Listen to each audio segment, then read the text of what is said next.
Hello दोस्तों, welcome है आपका हमारे चैनल में। आज हम बात करने वाले हैं ड्रॉअर के बारे में। बिल ऑफ एक्सचेंज में ड्रॉअर का क्या इंपॉर्टेंस होता है, कौन होता है और ड्रॉअर अपनी बुक्स में क्या क्या एंट्रीज करता है। Who is a drawer? जब हम सेल्स करते हैं, क्रेडिट में सेल्स करते हैं, जब भी एक बिजनेसमैन होता है, मैन्युफैक्चरर हो या होलसेलर हो या रिटेलर हो, अगर वो अपनी अकाउंटिंग कर रहा है और अपने पास अपनी बुक्स मेंटेन कर रहा है तो उसमें एंट्रीज करेगा। जिस भी पार्टी से ट्रांजैक्शन होंगी, फाइनेंशियल ट्रांजैक्शन होंगी, उन सबको करनी पड़ेगी। डेटर्स को उधारी में अगर उसने कोई सामान बेचा है और पैसा रिसीव करने वाला है थोड़े टाइम के बाद, तो वो अपनी बुक्स में किस तरीके से लिखता है। और कौन होता है ये? बिजनेसमैन खुद लिखता है अपनी बुक्स के अंदर। तो ड्रॉअर कौन हुआ? Person who draws the bill of exchange, usually the seller और क्रेडिटर। जो आपको सामान दे रहा है वो अपनी बुक्स में एंट्रीज कर रहा है। अगर आप अपने आप को सेलर या क्रेडिटर मान के चलेंगे तो इस सेशन को बहुत अच्छी तरीके से समझ सकते हैं कि ड्रॉअर कौन होता है। मान लीजिए आप बिजनेसमैन हैं तो वो सेलर और क्रेडिटर मान के चलते हैं कि हम सेलर या क्रेडिटर हैं। हमें पैसा मिलने वाला है, रिसीव मनी ऑन मैच्योरिटी, कुछ समय के बाद हमें पैसा मिलेगा। Making accounting entries in his books, अगर हम अपनी बुक्स में एंट्रीज करते हैं तो किस तरीके की करेंगे? मान लीजिए A sells goods to B and draws a bill. A is the drawer. हमने अगर किसी को सामान बेचा है, हम ए हैं, तो हम ड्रॉअर हुए, राइट। बेसिक ट्रांजैक्शन जो होगी बिल ड्रॉन एंड एक्सेप्टेड की, जब ये सामान बेचा जाएगा तो क्या एंट्री करेंगे? सिचुएशन देखिए, गुड सोल्ड ऑन क्रेडिट, आपने उधारी में गुड सोल्ड करी है। Bill drawn by drawer and accepted by ड्रॉई या फिर डेटर। जो आपका डेटर होगा वो एक्सेप्ट करेगा। आपने बिल बनाया और उसने एक्सेप्ट करा, एंट्री क्या कर देंगे? Bill receivable account debit to debtor, ये अपनी बुक्स में आप एंट्री कर देंगे। अगर दूसरी सिचुएशन की बात करें, अगर retaining the bill till maturity, जब तक मेच्योरिटी नहीं होती और बिल आपके पास रहता है, तो सिचुएशन देखिए, drawer keep the bill till the due date, तब तक आप वो बिल अपने पास रखेंगे और एंट्री क्या कर देंगे? Cash bank account debit to bill receivable. यहाँ पे ट्रांजैक्शन कंप्लीटेड है, कोई भी कंटीजेंट लायबिलिटी नहीं बन रही है। सिंपल बात थी, रिटेन करा बिल मैच्योरिटी तक और मैच्योर हो गया, राइट। सिर्फ एंट्री करी है हमने मैच्योरिटी तक, ठीक है। When bill is discounted with the bank, अगर बिल डिस्काउंट हो रहा है बैंक के बाद, drawer discount the bill before maturity, maturity से पहले जो ड्रॉअर होता है बैंक के पास जाकर उसको डिस्काउंट करवा रहा है, तो अपनी बुक्स में क्या एंट्री करेगा? वो बैंक अकाउंट डेबिट कर देगा, डिस्काउंट अकाउंट डेबिट, क्योंकि एक्सपेंस है उसका। और to bill receivable, drawer has the contingent liability because maturity अभी तक नहीं हुई है, right. If discounted bill is dishonoured, अगर डिस्काउंटेड बिल जो है वो, सॉरी डिसऑनर्ड नहीं, अगर ऑनर हो जाता है तो क्या एंट्री करेंगे हम?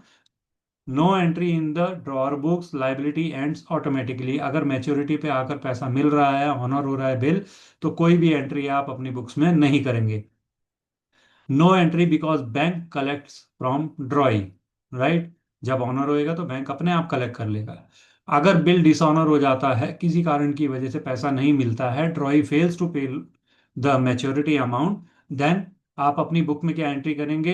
Debtor account debit to bank to noting charges, जो कि आप नोटरी के पास जाकर फिलअप करवाएंगे। बिल के बैक साइड में या बिल के साथ एक पेपर में लिखवाएंगे कि क्या रीजन है, किस वजह से मेरा डिसऑनर हुआ है।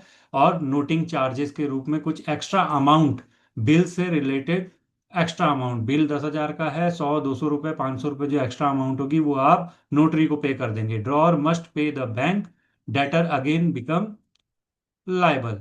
डेटर ने अभी तक पैसा नहीं दिया है, ये नोटिंग चार्जेस भी डेटर ही देगा, लेकिन प्रेजेंट कंडीशन में ड्रॉअर को ही, यानी कि आपको ही पे करने पड़ेंगे। अगर bill is sent for collection होता है, bill sent to the bank for only for collection not discounted, discount नहीं कराया है, सिर्फ कलेक्शन के लिए बैंक में आपने भेजा है, तो आप अपने पास कोई एंट्री नहीं करेंगे। Bill still belongs to the drawer, no contingent liability, right.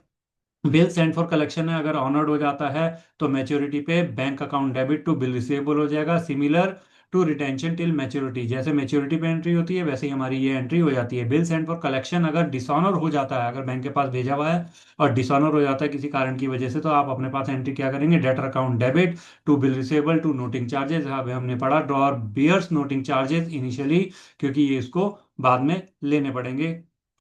Renewal अगर बिल का होता है, रिन्यू कर रहा है बिल, तो ओल्ड बिल डिसऑनर हो गया है और न्यू बिल एक्सेप्ट हो रहा है।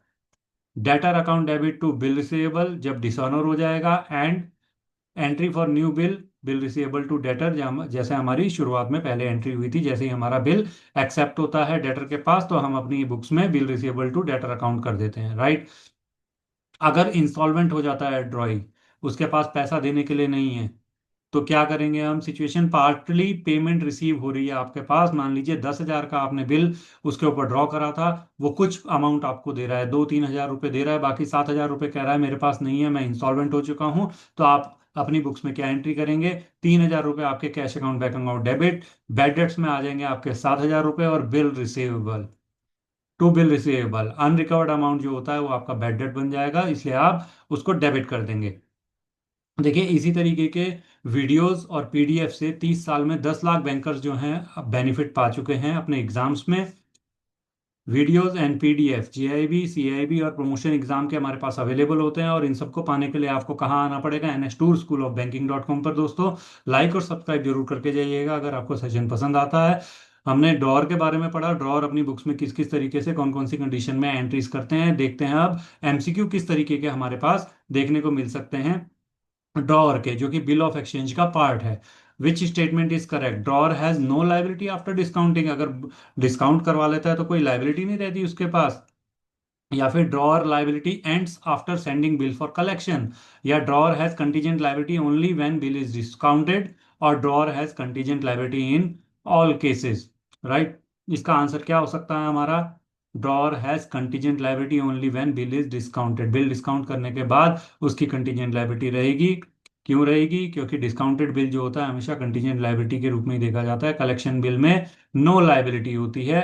तो हमारा सी ऑप्शन करेक्ट रहेगा। MCQ 2 की अगर बात करते हैं, when a bill is drawn and accepted which account is debited in the drawers book, अगर बिल ड्रॉ हुआ है और एक्सेप्ट हुआ है तो डेबिट किसको करेंगे आप ड्रॉअर की बुक में? कैश अकाउंट को करेंगे, बिल रिसेबल को करेंगे, या ड्रॉई अकाउंट को करेंगे, या फिर बिल्स पेबल अकाउंट को करेंगे? देखिए, जब भी बिल बनता है तो हम किसके अकाउंट को अपने पास अपनी बुक्स में डेबिट कर रहे हैं?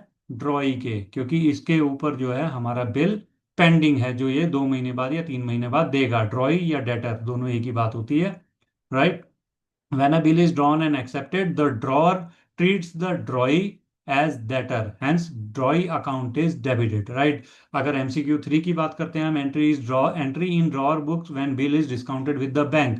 अभी हमने ऊपर पढ़ा था, ये हमें याद करने की जरूरत है। इंपॉर्टेंट क्वेश्चन होता है कि अगर हम डिस्काउंट कराते हैं बैंक से तो हमारे पास कौन सी एंट्री हो जाएगी? सी पार्ट हमारा आंसर सही होगा, क्योंकि bank account debit to bill receivable हो जाता है, to discount. On discounting banks gives cash after deducting discount, 10,000 का बिल है, 500 रुपये बैंक अपने चार्जेस रख लेगा, 9,500 आपको दे देगा, और जब मैच्योरिटी आएगी वो ड्रॉई से कलेक्ट कर लेगा, राइट। MCQ 4 की अगर बात करें, मैंने bill is sent for bank for collection, entry in drawer book is, क्या एंट्री होती है अगर हमने बैंक के पास कलेक्शन के लिए भेजा है? सिंपल सी बात है, डिस्काउंट के लिए भेज रहे हैं तो हमने एंट्री ऊपर पड़ी है, अगर कलेक्शन के लिए भेजा जा रहा है तो बैंक कलेक्ट करके देगा, तो आप अपनी बुक में कोई भी एंट्री पास नहीं करेंगे। इसका आंसर देख लेते हैं, करेक्ट आंसर होता है डी, क्योंकि कोई भी एंट्री हमें पास नहीं करनी, किस केस में? कलेक्शन के केस में। Sending bill for collection does not change ownership, so no accounting entry is passed. कोई ओनरशिप तो चेंज हो नहीं रही है, आपने बैंक के पास भेजा, कलेक्ट करके लाना है, तो आप अपनी बुक्स में कोई भी एंट्री पास नहीं कर रहे हैं। MCQ 5 की बात करते हैं, अगर डिस्काउंटेड बिल जो होता है वो डिसऑनर हो जाता है, what is the correct entry in the drawer's book? अगर डिस्काउंटेड बिल डिसऑनर हो गया है, नहीं मिला है किसी भी कारण की वजह से, तो सबसे पहला काम क्या होगा ड्रॉअर का? ड्रॉअर क्या करेगा? उसको एंट्री देखिए, जैसे ही बिल डिसऑनर होता है तो यहां पर आपका ऑप्शन डी करेक्ट आंसर होगा, और आपको क्या चीज याद रखनी है? Noting charges. जैसे ही बिल डिसऑनर हो रहा है, आपको नोटरी के पास जाना है, रीजन बताना है, नोटिंग चार्जेस पे करने हैं, और अपने पास ये बुक में एंट्री कर देनी है। On dishonour of bill discounted, bank recovers amount plus noting charges from the drawer, drawer से ही रिकवर करा जाता है। पैसा ड्रॉई ने नहीं दिया तो आप अपनी बुक में क्या एंट्री करेंगे? Drawee account debit to bank to noting charges, आप उसे बिल भी देना है और नोटिंग चार्जेस जो आप पे कर रहे हैं वो भी देने पड़ेंगे, ठीक है। एमसीक्यू 6 की अगर बात करें, contingent liability arises in drawer's books when, contingent liability arise हो जाती है हमारी बुक्स में कब? जब बिल एक्सेप्ट होता है, या सेंड फॉर कलेक्शन होता है, या डिस्काउंट होता है, या ऑनर्ड होता है। इंपॉर्टेंट एमसीक्यू है, हमेशा याद रखिएगा कि कंटीजेंट लायबिलिटी हमारे ऊपर तब बन जाएगी जब हमारा बिल डिस्काउंट हो रहा है बैंक के पास से। When bill is discounted, drawer remains secondary liable till maturity, contingent liability कहलाती है। ठीक है। अगर उसने नहीं दिया ड्रॉई ने आपका पैसा, तो ड्रॉअर को देना पड़ेगा। राइट। इस तरीके के एमसीक्यूज आपको देखने को मिल सकते हैं ड्रॉअर के। थैंक यू वेरी मच, मिलते हैं नेक्स्ट सेशन में। होप आपको सब वो सेशन पसंद आया, और लाइक और सब्सक्राइब जरूर करके जाइएगा, जिससे हमें मोटिवेशन मिलेगा और भी नए नए टॉपिक्स लाने का। थैंक यू वेरी मच, मिलते हैं नेक्स्ट सेशन में।